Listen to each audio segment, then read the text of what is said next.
많은 사람들이 성탄을 기뻐합니다. 그러면 왜 기뻐할까요?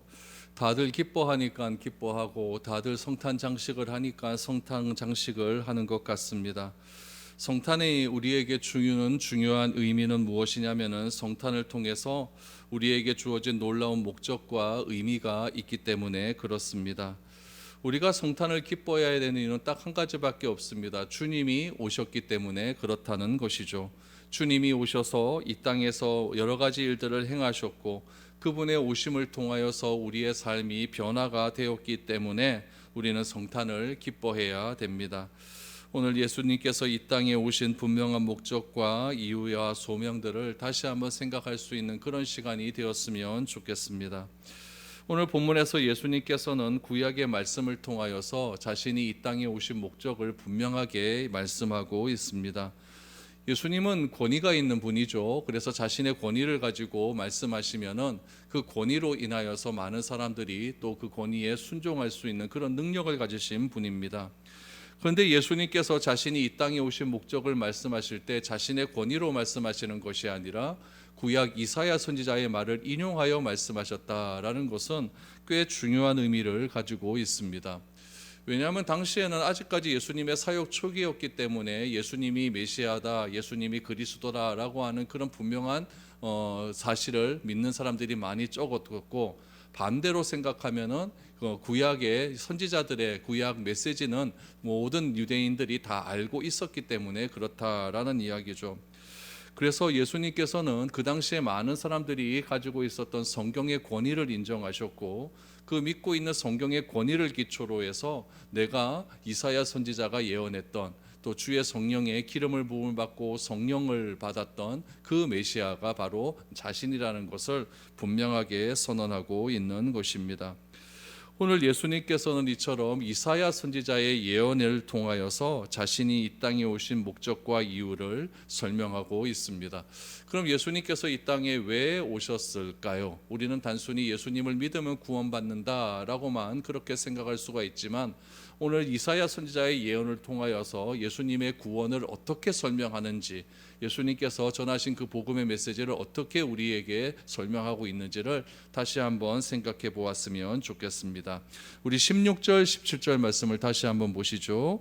예수께서 그 자라나신 곳 나사렛에 이르사 안식일에 늘 하시던 대로 회당에 들어가사 성경을 읽으려고 서심해 선지자 이사야의 글을 들이거들 책을 펴서 이렇게 기록된 데를 찾으시니 라고 말합니다.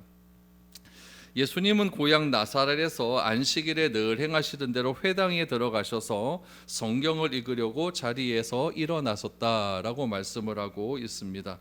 안식일에 늘 하시던 대로 회당에 들어가사라고 하는 표현을 통하여서 예수님께서는 회당에서 일어나고 있는 안식일의 예배에 꼭 참석하셨고 있었다라는 것을 알 수가 있죠.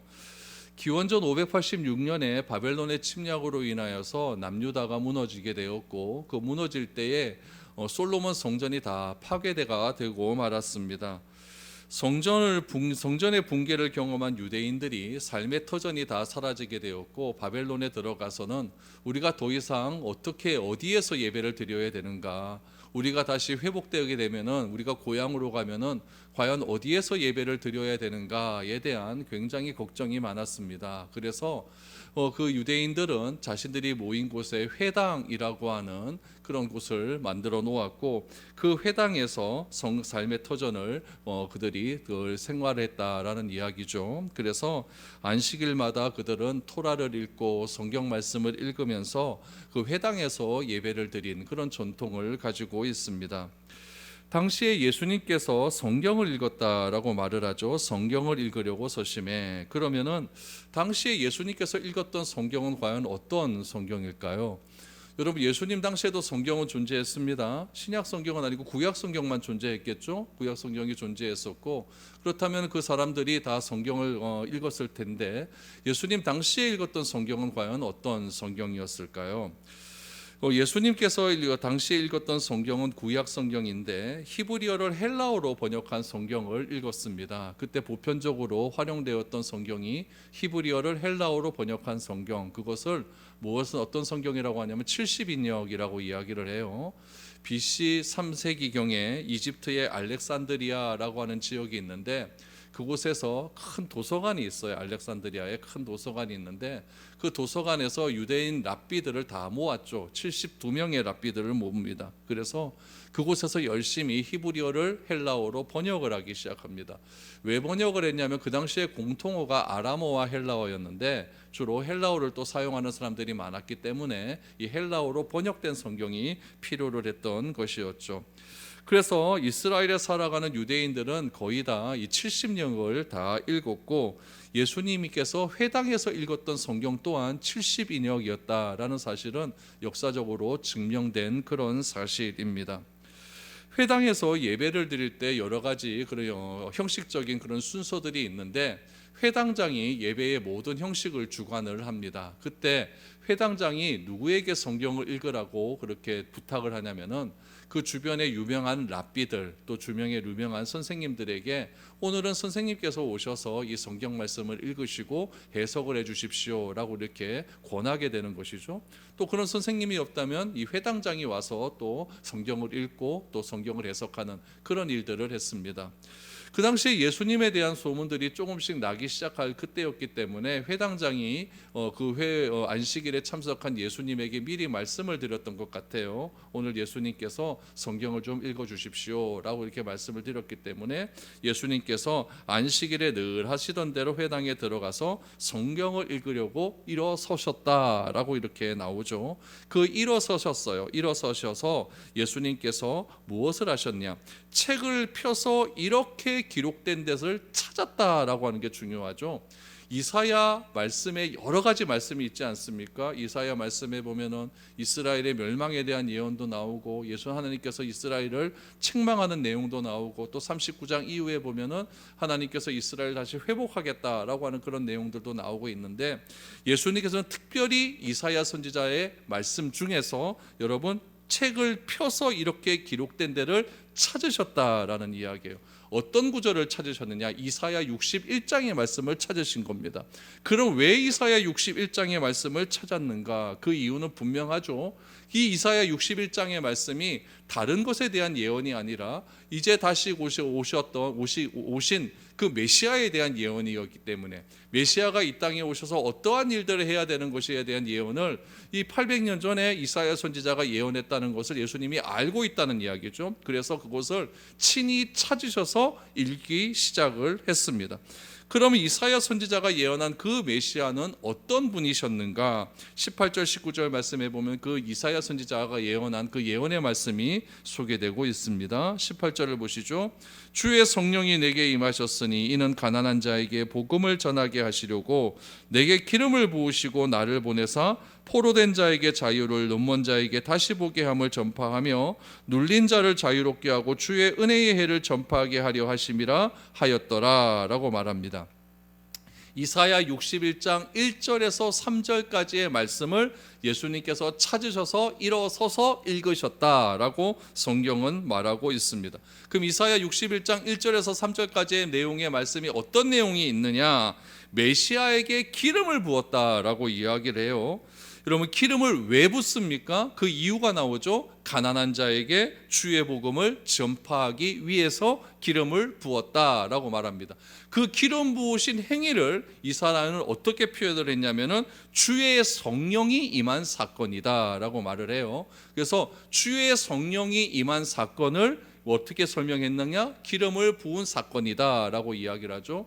기름 부음 이걸 어노이팅이라고 영어로 이야기해요. 어노이팅. 그렇죠? 그래서 이 기름 부음을 받은 자라는 말이 메시아이고 기름 부음을 받은 자라고 한 뜻이 헬라어로 그리스도라고 하는 그런 의미가 담겨져 있는 것입니다.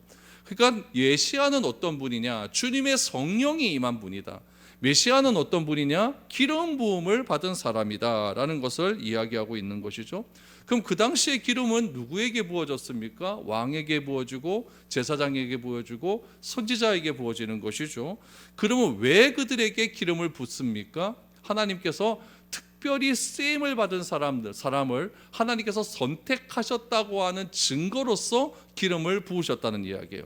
근데 기름을 어디서 붓느냐? 많은 사람들이 보는 앞에서 기름을 붓거든요. 왜 그러냐면은 많은 사람들 앞에서 하나님께서 이 사람을 선택하셨다라고 하는 것을 보여주기 위함이죠. 그러면 많은 사람들이 선지자나 왕이나 제사장에 의해서 이렇게 기름 부음을 이렇게 받는 사람들을 보게 되면은 저 사람은 하나님께서 특별하게 어떤 일을 위하여서 어떤 사역을 감당하기 위해서 특별하게 우리 중에서 선택하신 분이구나라는 것을 많은 사람들이 인정을 하게 되는 거예요. 그거를 뭐라고 이야기하냐면 권위라고 이야기하는 거죠. 하나님께서 선택하신 자를 백성들이 그 선택하신 대로 받아들이는 것을 권위라고 이야기해요. 그래서 백성은, 여러분, 권위라고 하는 것은 위에서 억누른다고 나오는 것이 아니라 백성들이 하나님께서 선택하신 사람들을 받아들일 때에 하나님께서 선택한 자의 권위가 나오는 것이지, 그냥 나의 그냥 높은 위치를 가지고 백성들을 누를 때 권위가 나오는 것은 아니다라는 이야기죠. 그래서 모세 시대 때도, 여호수아 시대 때도 보면은 여호수아가 굉장히 불안해하지 않습니까? 뭘 불안해하냐면은 모세가 너무 잘난 거예요. 너무 큰 일을 해버리니까 내가 그 모세보다 어떻게 더 큰 일을 감당할 수 있겠느냐라고 두려움이 굉장히 많지 않습니까? 그때 하나님께서 뭐라고 말씀하셨냐면은 내가 모세와 함께한 것 같이 너와 함께할 것이다. 내가 모세에게 행한 일을 너에게 그대로 행할 것이다 라는 것을 백성들 앞에서 하나님께서 선언을 해버립니다. 그랬더니 백성들이 뭐냐면은 우리들이 모세를 따른 것 같이 여호수아 당신도 따르겠습니다 라고 했을 때 여호수아의 권위가 세워지는 것이죠. 그러니까 여호수아라고 하는 것도 이름의 뜻이 우리를 죄에서 구원진 자라고 하는 그런 뜻 아닙니까? 예수님하고 똑같은 이름의 뜻을 가지고 있어요.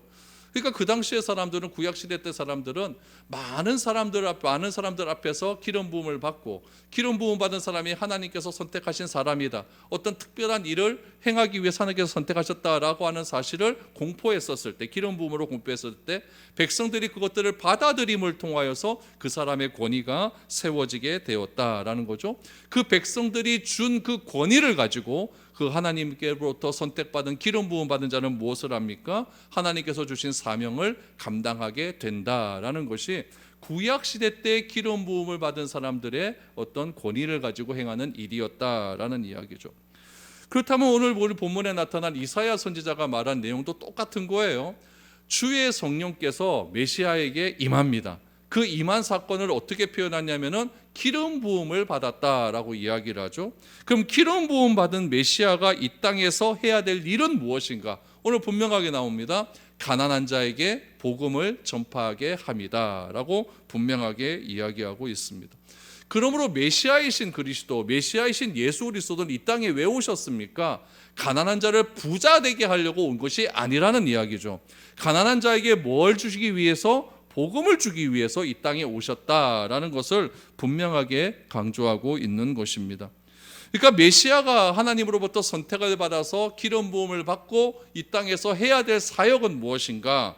가난한 자에게 구원의 소식, 복된 소식을 전해야 되는 것이고, 다른 말로 하면 이것이 메시아가 이 땅에 온 목적이다라고 분명하게 이야기하고 있습니다. 예수님은요, 인간의 힘으로 어떻게 할 수 없는 문제를 해결하기 위해서 오신 거예요. 그 해결하기 위해서 예수님께서는 내가 어떻게 어떤 문제를 해결할 수 없는 상태를 어떻게 표현하고 있냐면 가난함에 표현하고 있는 겁니다. 여기서 가난함이라고 하는 것은 물질적인 가난함만을 의미하는 것은 아니에요. 여기서 가난함이라고 하는 것은 고통이나 환난으로 인하여서 내 마음이 가난해지고 내 심령이 애통해져 있는 그런 상태를 가난함이라고 표현을 한 것이죠. 그래서 예수님께서 산상수훈을 이야기하실 때 제일 먼저 말씀하신 것이 심령이 가난한 자는 복이 있나니 천국이 저들의 것이다 라고 말씀을 하지 않습니까? 내 심령이 가난하다라고 하는 것은 하나님이 아니면, 주님이 아니면 내 모든 문제가 해결되지 않다라고 하는 것을 스스로 고백하는 자들에게는 무엇을 줄 수가 있느냐? 천국을 소유할 수 있는 특권이 주어진다라는 것을 예수님께서 이 땅에 오셔서 하신 첫 번째 설교에서 그렇게 강조를 하신 것입니다. 그러므로 메시아는 누구에게 찾아오느냐? 심령이 가난한 자들에게 찾아옵니다. 왜냐하면 기름 부으신 이유가 무엇이냐? 가난한 자에게 복음을 전하기 위해서 찾아오셨기 때문에 예수님은 누구에게 찾아오셔서 문을 두드립니까? 심령이 가난한 자들에게 찾아오신다라는 것을 분명히 강조하고 있는 거죠. 그럼 여러분, 내 마음이 제일 가난해질 때가 언제입니까? 대부분 내 힘으로는 도저히 극복할 수 없는 상황이 나에게 닥쳤을 때에 내 심령이 굉장히 가난해집니다. 그때가 어떤 때냐? 내 힘으로는 아무것도 안 됩니다, 하나님. 이렇게 스스로 고백할 때 내 심령이 제일 가난해진 상태이죠.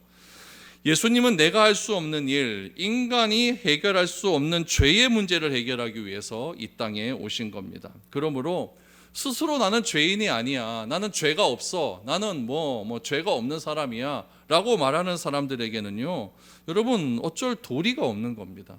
예수님은 누구에게 복음을 전하시느냐? 가난한 자들에게 복음을 전하시는 그런 분이기 때문에 그렇습니다. 그래서 예수님은 우리에게 찾아오시기 위해서 지금도 우리의 문을 두드리고 계십니다. 그 문소리를 듣고 우리의 마음이 가난해짐으로 문을 열 때에 우리는 천국을 맛볼 수 있게 되는 것입니다. 여러분, 주님이 오셨다고 다들 기뻐합니다. 그러면 정말 내 안에도 주님이 오셨습니까? 여러분 마음에도 진짜 주님이 찾아오셨습니까? 여러분, 주님이 찾아온 사람들, 주님을 만난 사람들의 가장 큰 변화는 성경에 보면요, 다 변화가 일어나요. 그 변화가 어떤 변화입니까? 내 인격적인 삶의 변화가 반드시 일어난다는 이야기예요. 여러분, 주님이 찾아오셔서 내가 주님을 만났다라고 한다면 인생이 변하지 않을 수가 없습니다. 그런데 나를 찾아오신 내가 주님을 만났다고 하는데 내가 변하지 않는다? 여러분, 이건 모순입니다. 작년에도 변한 것 하나도 없고 올해도 변한 것 하나도 없고 작년의 성격이나 올해 성격이나 변한 것 하나도 없고 고집스럽고 작년에 하는 말이나 올해 하는 말이나 똑같고 작년에 하는 행동이나 올해 하는 행동이나 똑같다고 한다면은 여러분, 그걸 누가 믿겠습니까? 저 예수 믿는다고 하면서도 그렇게 변한 거 하나도 없네? 이렇게 말할 것 아니겠습니까?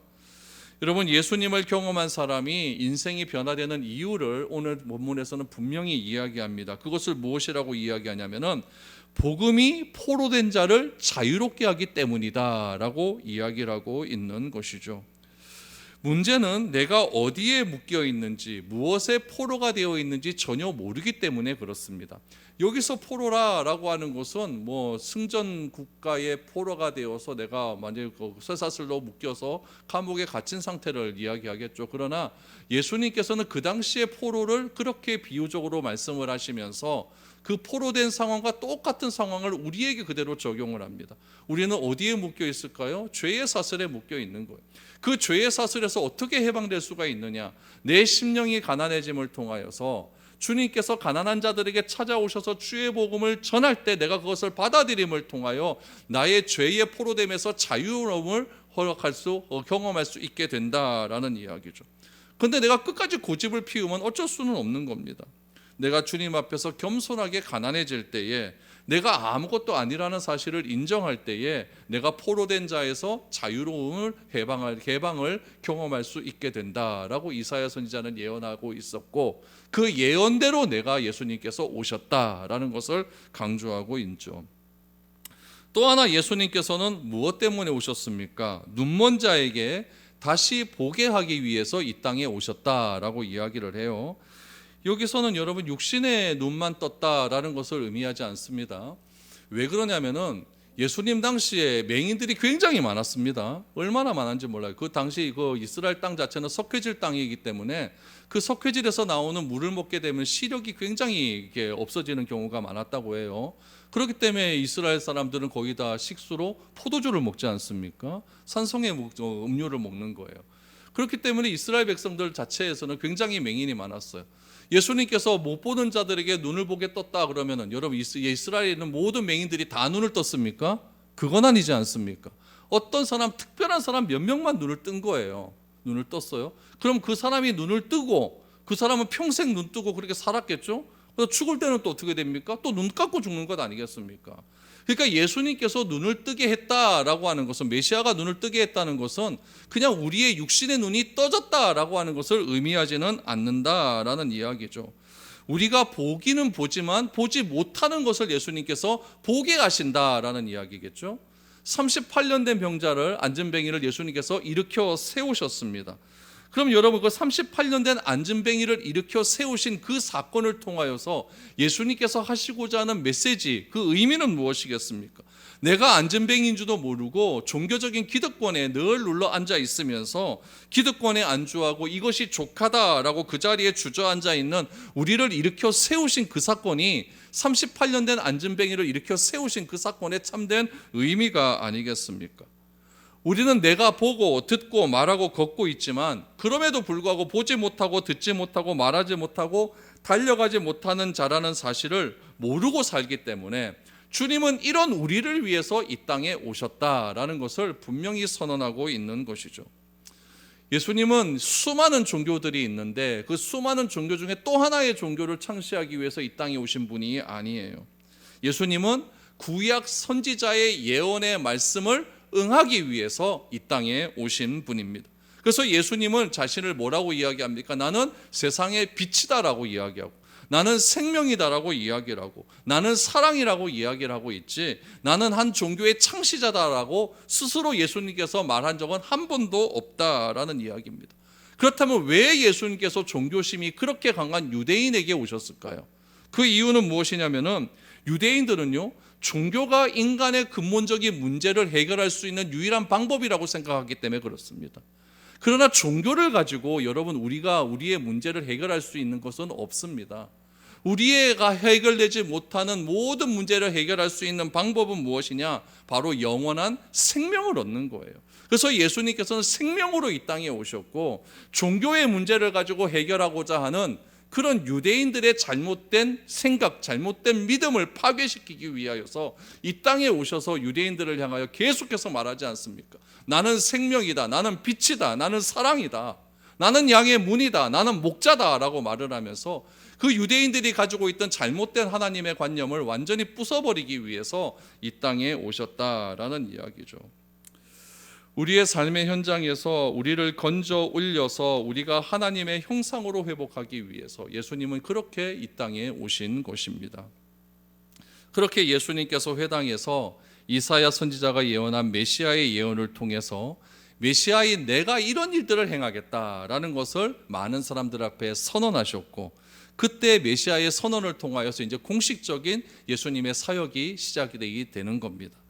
그래서 이제 이렇게 막 예수님께서 이사야 선지자가 했던 이 이사야 61장 말씀을 해석해 주시자 여러분, 사람들이 놀라기 시작을 합니다. 20절 이하를 보세요. 책을 덮어 그 맡은 자에게 주시고 앉으시니 회당에 있는 자들이 다 주목하여 보더라. 이에 예수께서 그들에게 말씀하시되 이 글이 오늘 너희 귀에 응하였느니라 하시니 라고 말합니다. 이제 그 맡은 자 유대인 그 회당장에게 주었겠죠. 여러분, 그 당시에 그 율법 그 70인역은요 종이가 없으니까 어디다 썼어요? 다 양피지에 쓰지 않습니까? 두루마리예요. 둘둘둘 말아요. 제가 저 계대에서 그 교수님 중에 한 분이 70인역 갖고 전공을 하신 분이 있어요. 그분이 두루마리 성경을 가지고 있거든요. 그걸 한번 봤습니다. 굉장히 커요. 두루마리 한 이 정도 됩니다.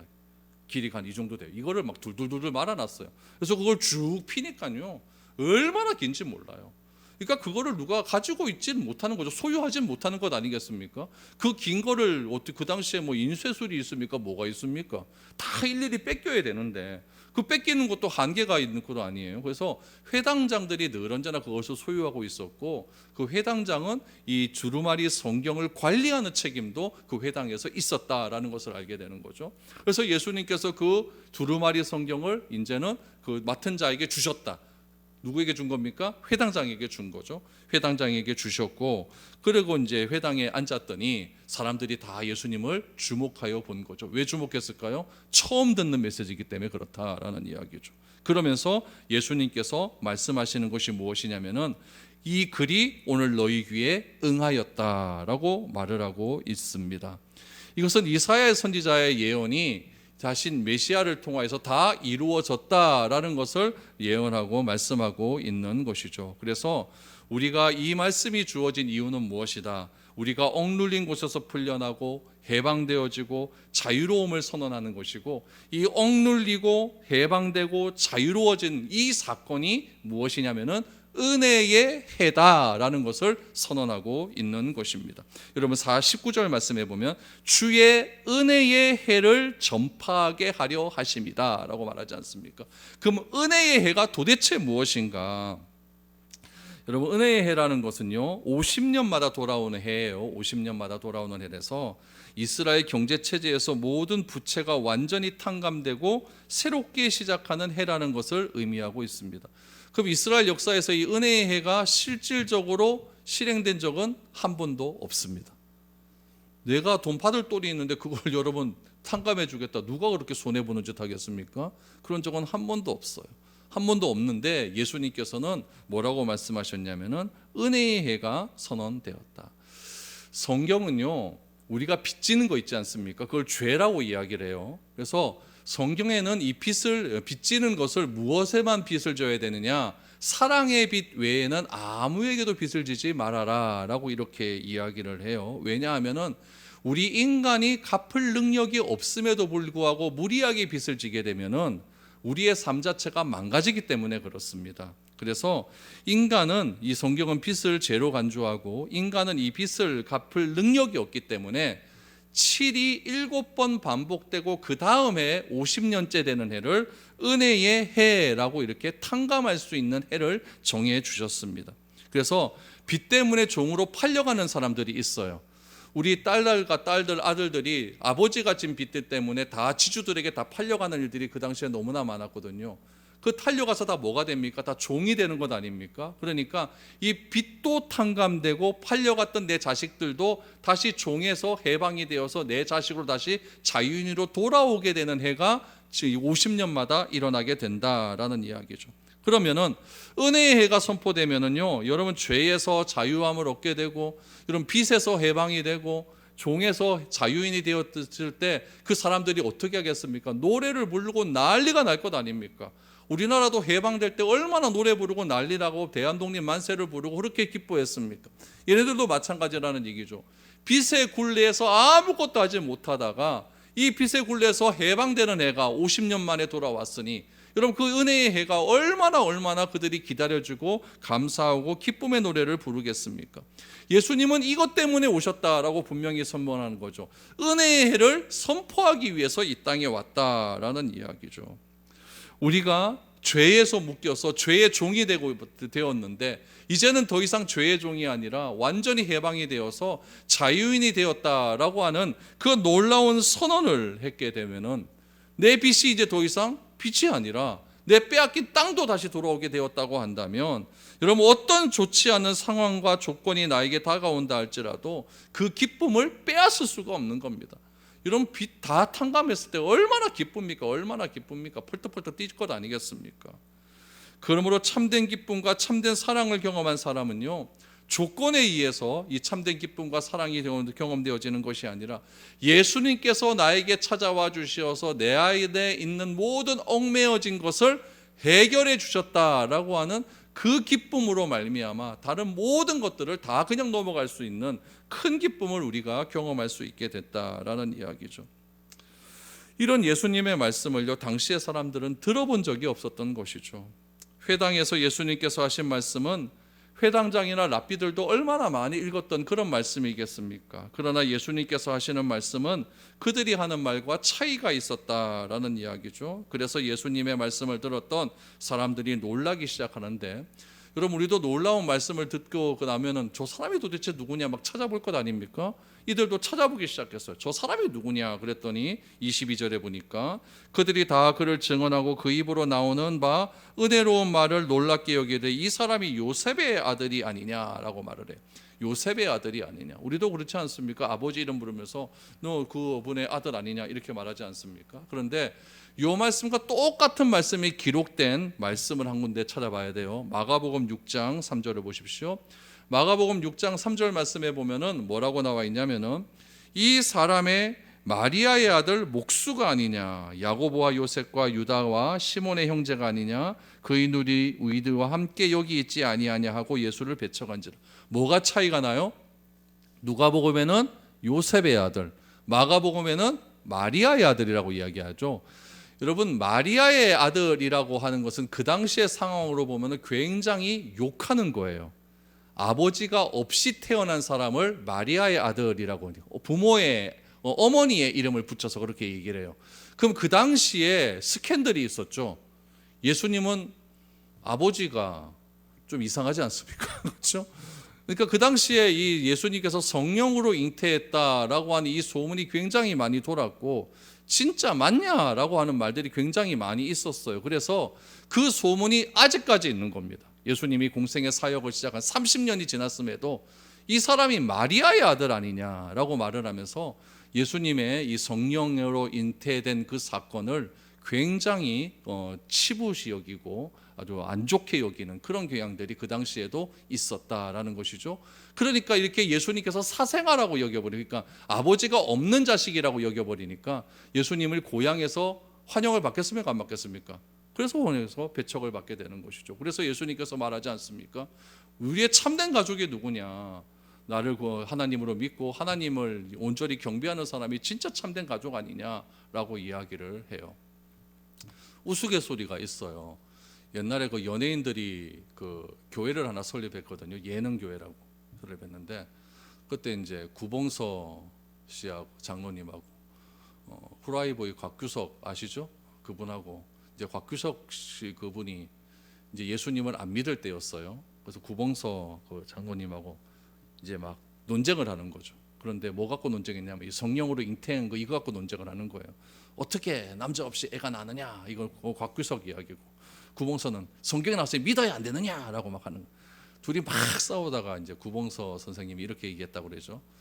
마리아의 남편 요셉도 가만히 있는데 네가 뭔데 따져, 이랬다 그래요. 예.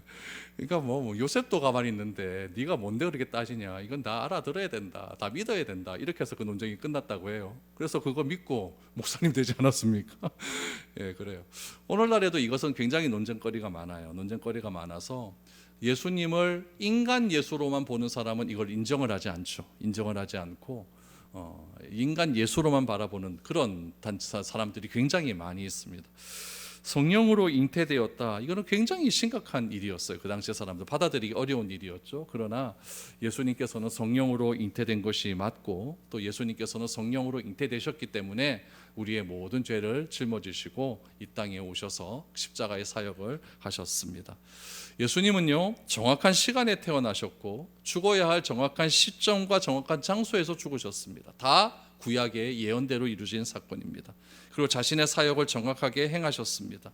여러분, 사람들은 이유 없이 좋아하겠지만 이 성탄이라고 하는 것을 우리는 메시아가 오셔야 되는 분명한 이유와 하신 일을 알기에 기뻐해야 됩니다. 주님이 왜 오셨습니까? 은혜의 해를 선언하기 위해서 오셨습니다. 그래서 말로 할 수 없는 그런 기쁨을 주시기 위해서 오신 겁니다. 예수 그리스도의 오심을 기뻐하며 감사하며 생명과 구원의 소식을 전하는 메시저로 우리 모두가 살아갈 수 있게 되기를 바랍니다. 그래서 이 성탄을 맞이하여서 다른 사람과는 다른 기쁨을 우리가 늘 언제나 간직하며 살아갈 수 있는 저와 여러분들의 삶이 될 수 있기를 축복드립니다.